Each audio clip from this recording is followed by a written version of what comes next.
Asperger syndrome is not a learning disability, and it has features of autism spectrum disorder, nonverbal learning disabilities, and ADHD. In the social interaction domain, individuals with Asperger syndrome tend to have limited and sometimes inappropriate kinds of behaviors in the social interaction domain.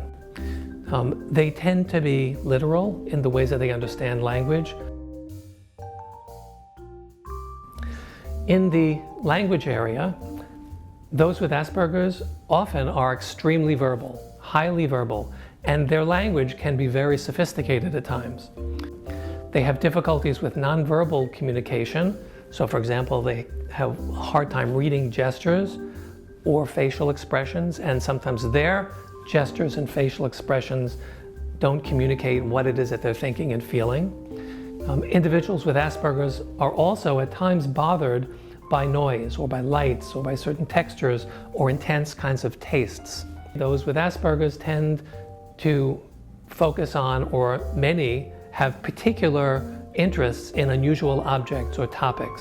So they may memorize the map of a subway system, or they may be fascinated by the specifics of what constitutes the decorative ironwork on bridges.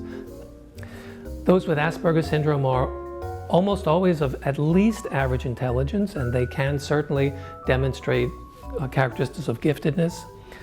As I mentioned earlier, Asperger's often manifests itself in features of attention deficit hyperactivity disorder.